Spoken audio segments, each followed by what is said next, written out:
Hello everyone, welcome to my channel.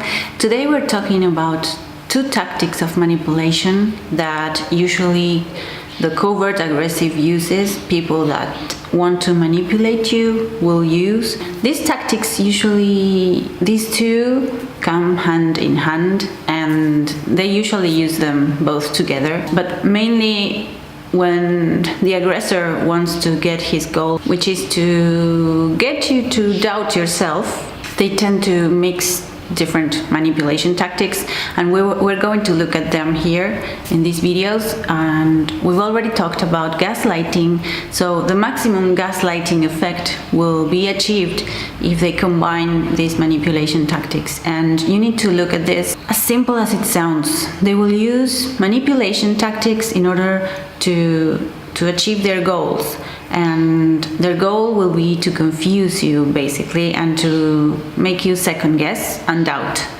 So you will feel it in the pit of your stomach, and you will know once you realize and rationally think about what they do. Like maybe you won't believe this, like this is crazy, ridiculous, but they really use these tactics. Sometimes it's the habit of using them throughout their whole life. Almost looks as unconscious for us. It tends to, you can see it as unconscious, but they're completely conscious, and they do it more of out of a habitual experience, of using it too many times throughout their lives.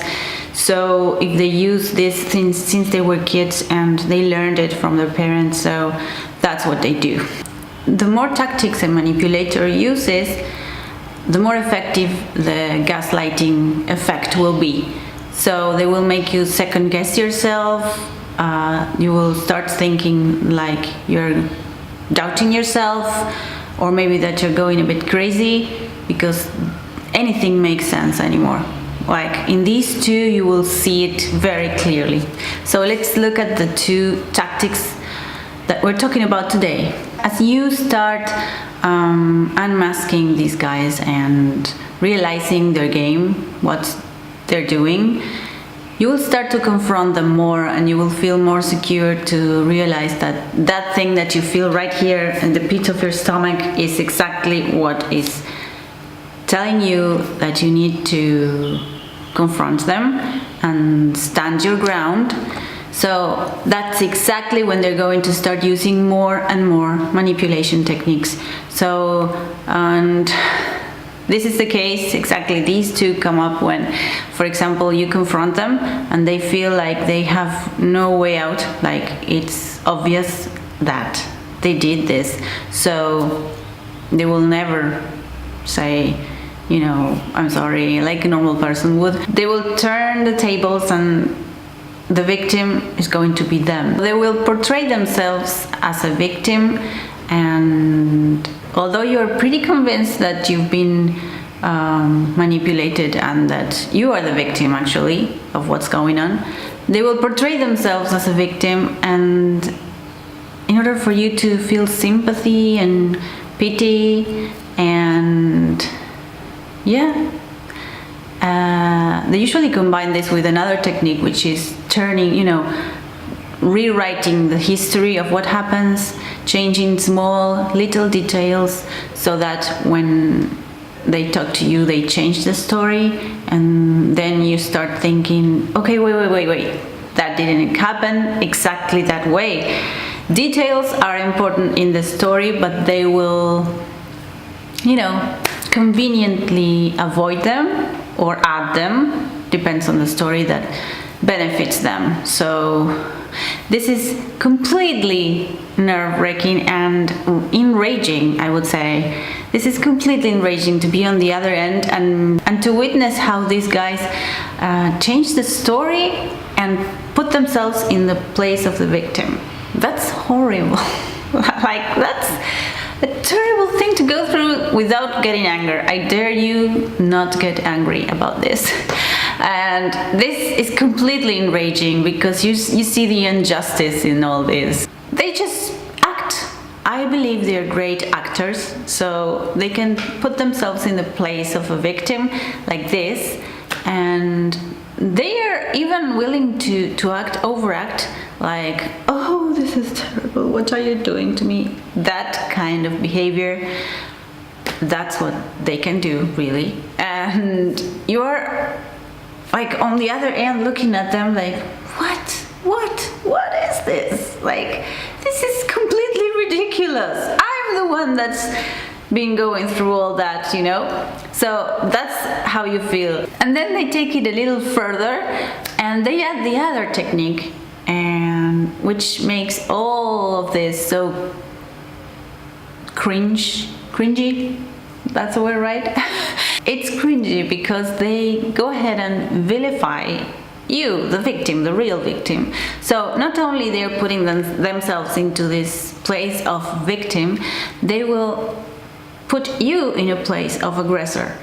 So they will change the story so much to their convenience, of course, and then you will be the one that's the aggressor, and that they will vilify you, and that's got to do a lot with the smear campaign, which we'll see. It's when these guys start talking about you with relatives, friends, and everybody starts looking at you weird because they've been getting all this wrong information from them and twist it to their own, so that they can gain sympathy and pity from other people and get their goal. Their goal could be money, could be, I don't know, you know, interests, any kind of thing that they want to achieve.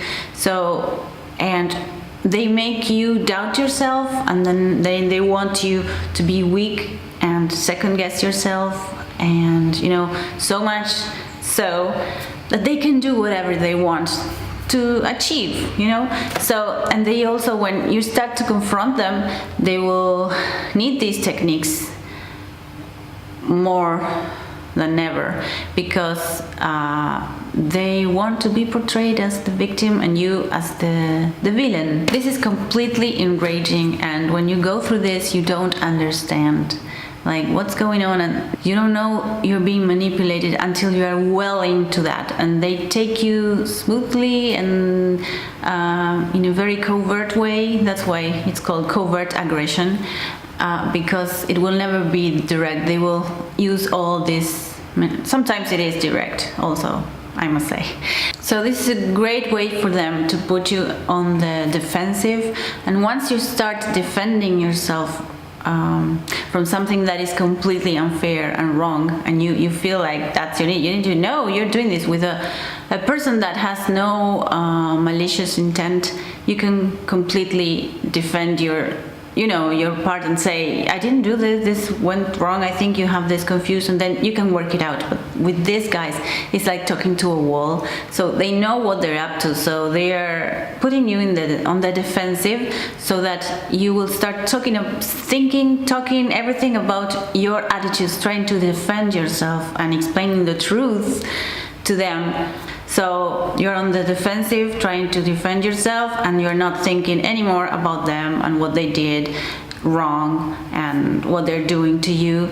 So they shift the conversation and the subject of what's going on. I hope you find this useful, and if you have any questions, please write them here in the comments and I will try to answer you.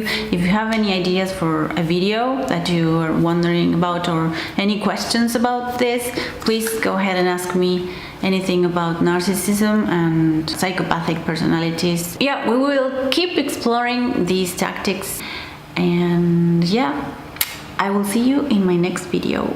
Bye bye.